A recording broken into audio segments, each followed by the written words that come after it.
positive?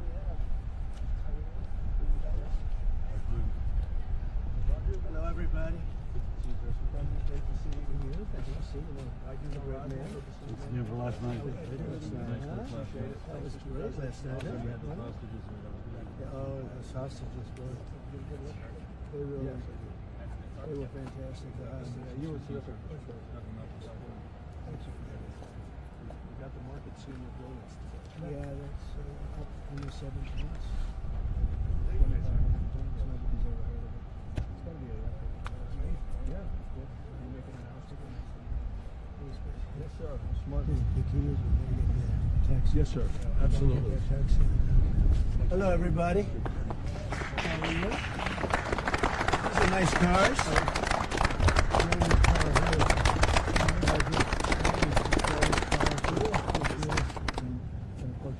Is this the car? This is Yep. Ryan from last year. Yeah. 23. So pretty amazing job he's done. Pretty amazing. And this is the team behind him here. Fantastic. How are you? Nice to see you. Great. Thanks for having us. Congratulations. Thank you. We had to do it. Somebody had to do it, right?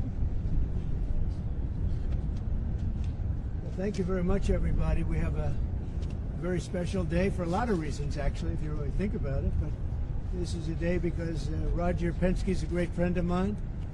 I've known him a long time. He received a few years ago the Presidential Medal of Freedom, the highest award in the country outside of the Congressional Medal of Honor. It's sort of the civilian version of the Congressional Medal of Honor. And I watched him win his 18th Indianapolis 500. And now I just said, did you win 19? He said, well, actually, we won 20. He won 2 more since then. So that was like 5 years ago, and he won 2 more since then. And just well-deserving. If you look, Germany, Japan, the countries, they spend billions of dollars trying to win Indy. And I guess they do it sometimes, but not much. But he's done it 20 times, fellas. So he must know something about cars and racing, and trucks, too, by the way. He knows a lot about trucks. But he's been a very special guy, and he's brought some of our outstanding racing champions with tremendous courage and guts and grit. Hello, fellas. I didn't see you guys over there. That's a good-looking couple of teams, too. They have a lot of courage. And we'll see you in a second. So we're joined by the 2023-2024 NASCAR champion, Ryan Blaney, and Joey Logano. That's really fantastic, fellas. That's great. How fast do you get that car going, like as an example, on average? How fast would you? About 190. About 190, you can have it. I don't want to go, but 190, that's fantastic. And on a straightaway, you'll go how much? About 190, 200. About 190 to 200. Well, it takes a special genetic, you know that, right? It's genes. Not only it's genes, really. Most people couldn't do that. Very few people could do it. The 2023 and 2024 Indianapolis 500 winner, Joseph Newgarden. Hey, Joseph.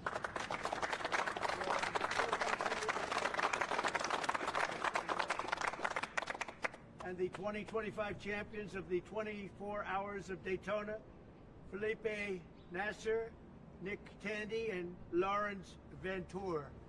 Thank you, guys.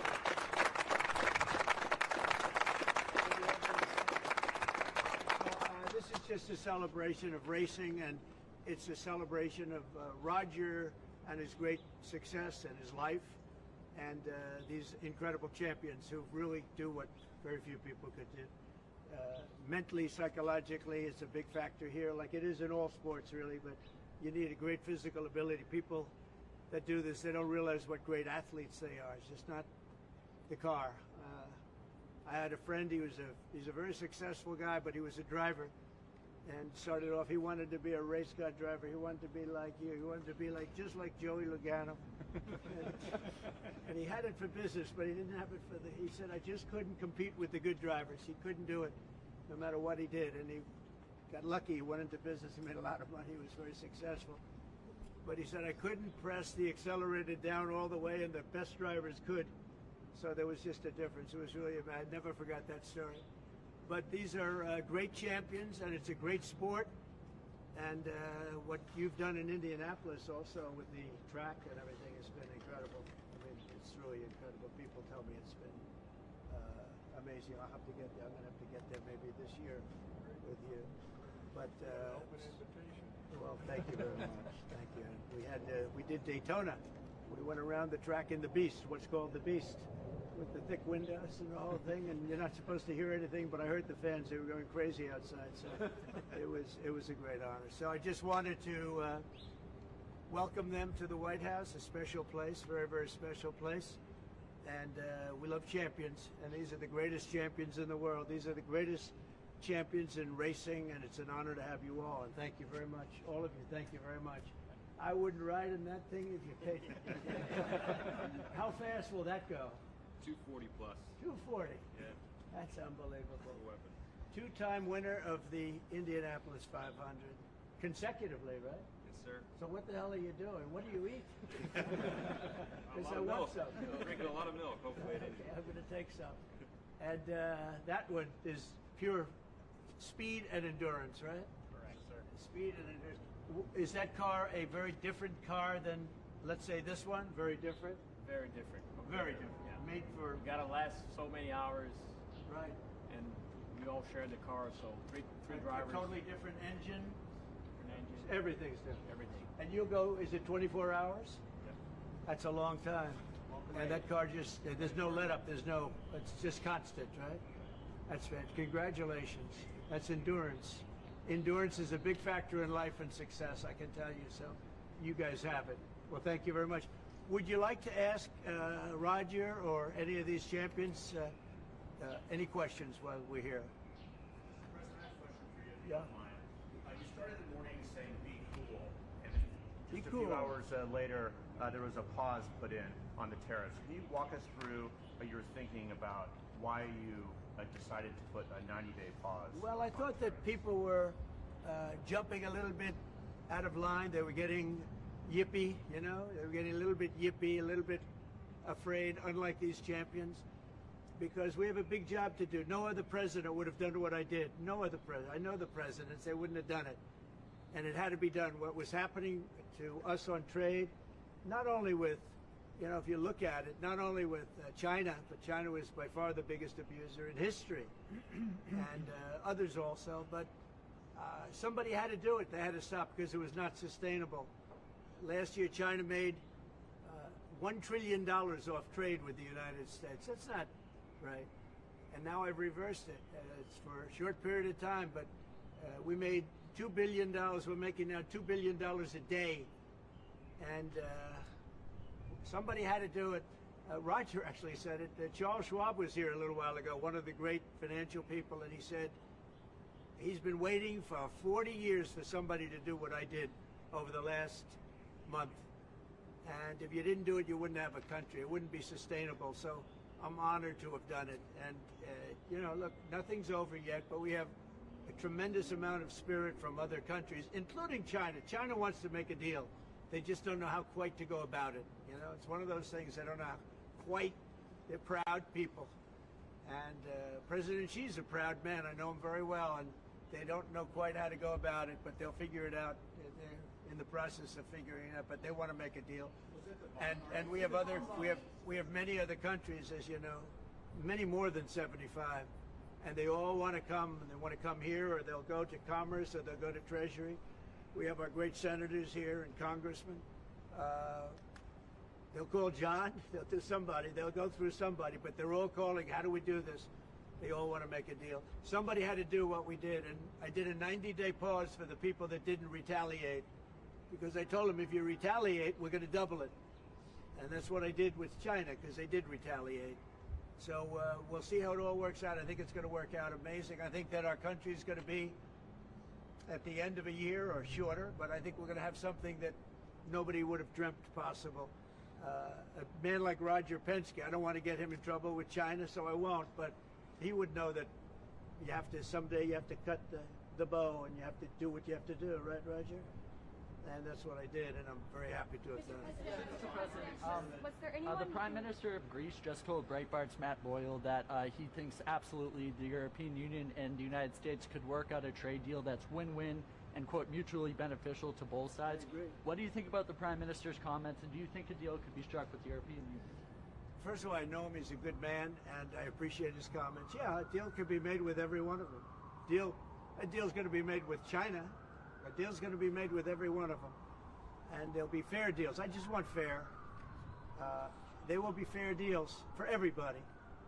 But they weren't fair to the United States. They were sucking us dry, and you can't do that. You know, we have $36 trillion of debt for a reason. We don't have it there for fun. They have it for a reason. And people took advantage of our country, and they ripped us off for decades. I've been thinking about this for decades. If you ever saw me on television, I was young like these guys. And those were good old days, I'll tell you, Roger. But I was like these guys, young, and I was talking about it. Nothing changed, and nothing was done about it. Then I did it. In my first term, I did it, and did it well. We took in hundreds of billions of dollars from China and others, and I started the process, but then we had to fix up from the COVID mess caused by China. We had to fix up from that, and we did a good job of doing it. And when we handed back the reins after a rigged election, and when we handed back the reins, the stock market was higher than it was before COVID coming in. So, you know, we did a great job, but we didn't have time to do the big thing, which we're doing now. And it's, it's like a patient is sick, you have to do surgery. Patient is very, very sick. And Joe Biden handed us over a country that was in very serious trouble, economically and in every other way. They let China run away with things. They let other countries run away with things. And maybe worst of all, in a certain way, is what they did at the border. We had people pouring into our country by the millions. Many of them were murderers and drug lords and thieves and people from prisons from all over the world. And they were people from mental institutions, insane asylums. They were taking their mentally insane, and they were dumping them into our country.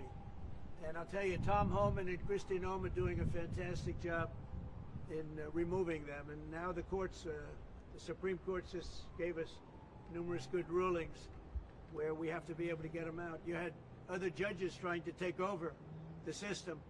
And think of it, they take over, they want these people coming back, Tren de Aragua from Venezuela, the Venezuela jails that cut off the fingers of a man in Colorado. They cut off his fingers because he called the police looking for help. They said, "Did you call the police?" He said, "Yes, I did." "Put your hand down," and they cut off the fingers. This is what they want to bring these people back now. And I want to thank the president of El Salvador for the job he's done, because that's the way it has to be done. It's too bad. Mr. President. Yeah, please. Chuck Schumer and Nancy Pelosi, they've been talking about tariffs for decades. How come when these Democrat elites want tariffs, everything's hunky-dory, but when President Trump wants tariffs, all hell breaks loose? Do you see this double standard? I love this guy, whoever the hell that is. That's really nice. I appreciate that question. No, Chuck Schumer, Nancy Pelosi, everybody knew you had to do it, but they never had the guts to do it. It does take guts. It even takes guts for our country to go through it. That's why I say be cool. They were saying about, just be cool. It's going to work out. It's going to work out, and it's working out. I can tell you, working out maybe faster than I thought. But I said it's going to take a little conditioning. It's a transition to. I think it's a transition to greatness. It's going to be greatness. Our country is going to be. There'll be nothing like it, and people investing in our country, they're going to do better than they've ever done before. We have more car manufacturers, Roger, coming into our country now. Speaking of cars. We've never seen anything like it. And they're coming in because of the election, but they're coming in because of the tariffs, because they don't want to pay 25 or 50 or whatever it may be. They don't want to pay that. They can't pay that. We had 3 cancellations in Mexico, building a plant. They're all coming into the United States. Canada, they're coming in. From China, they're coming in from everywhere.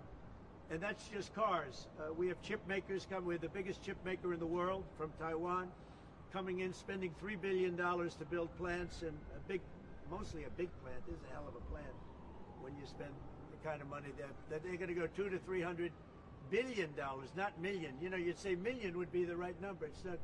$200 to $300 billion. Think of that. $300 billion. If you look at Apple, Apple is going to spend $500 billion building a plant. They wouldn't be doing that if I didn't do this. They'd just keep building them in China. And that's unsustainable. It's not a pleasant thing to do, but I appreciate the question. And, you know, interestingly, Chuck Schumer and Nancy Pelosi, Crazy Nancy, they've wanted to do this for years, but they never had a president that had the guts to do it, because it does take guts, believe me. Was it the bond markets that persuaded you to reverse No, course? I was watching the bond market. The bond market is very tricky. I was watching it, but if you look at it now, it's beautiful. The bond market right now is beautiful. But yeah, I saw last night where people were getting a little queasy. I think everything had. Well, the big move wasn't what I did today. The big move was what I did on Liberation Day. We had Liberation Day in America. We were liberated from all of the horrible deals that were made, all of the horrible trade deals that were made. And I was helped by people just like this, senator, congressman, and friends, right? And we had great help in the Senate. Our Republican senators have been amazing. They stood tall. And likewise in the House. And John Thune has done an amazing job. Barrasso has done an amazing job. I mean, I can't think of a senator, really. We had tremendous support. We got a bill passed the other day with almost unanimous support in the Senate, and I think we're going to get that in the House too. And I have to tell you that Mike Johnson is a great speaker. He's done a fantastic job. We had a majority of 1, now we have a majority of 7. And you don't realize how big 7 is until you have a majority of 1. 7 sounds like so much, but we're doing well. But Mike Johnson and John Thune have done a really great job. Mr. President, was there anyone who influenced your decision? Did you speak with anyone? You know, Jamie Dimon? Did you speak with anyone? Well, I watched about... Jamie Dimon on Maria Bartiromo's show this morning, and he was very good. He said that, actually made the statement to effect that something had to be done with the tariffs and trade. He said that. He said, look, you know, at some point, but he said something has to be done with tariffs and trade. He understood it. He's very smart and very genius financially. He's done a fantastic job at the bank. And he knows that. Everybody knows that. Anybody that's even a little bit smart knows it. It wasn't sustainable what was happening. Somebody had to pull the trigger. I was willing to pull the trigger. This should have been done long ago. Just like Biden should have stopped the border long ago. I mean, allowed 21 million people plus into our country, many of whom should never have been allowed out of prisons and jails. They came out of prisons and jails from all over the world. And now we're getting them out, bringing them back to their countries. But it's should have never been done. Where does the TikTok decision stand? Yeah, go ahead, please. Sir, would you consider exempting some U.S. companies, maybe some larger companies who have been hit hard in the markets last few days Well, I'll take a during look this at 90 it. days? As time goes by, we're going to take a look at it. There are some that have been hard. There are some that, by the nature of the company, get hit a little bit harder, and we'll take a look at that. Yeah. How will you determine it over the next 90 days? Just instinctively, more than anything else. I mean, you almost can't take a pencil to paper. It's really more of an instinct, I think, than anything else. What is your credibility like? Because you said that these tariffs would go into effect on Monday. You said no pause. And today there is a pause. So No, how I can think you people have to believe have. your word today, sir? It's not a question of that. You have to have flexibility. I could say, here's a wall, and I'm going to go through that wall. I'm going to go through it no matter what. And keep going, and you can't go through the wall. Sometimes you have to be able to go under the wall, around the wall, or over the wall. These guys know that better than anybody, right? You got to go around them sometimes. You're not going to go through them. So I consider, you know, I think in financial markets, because they change. Look how much it changed today. We went from, you know, pretty moderate today, but over the last few days it looked pretty glum, to, I guess they say it was the biggest day in financial history. That's a pretty big change. And I think the word would be flexible. You have to be flexible. Like he's asking the question about some companies. Some companies, through no fault of their own, they happen to be in an industry that is more affected by these things than others. You have to be able to show a little flexibility. And I'm able to do that. I'm going to say hello to these champions because they are great champions. I got to say hello.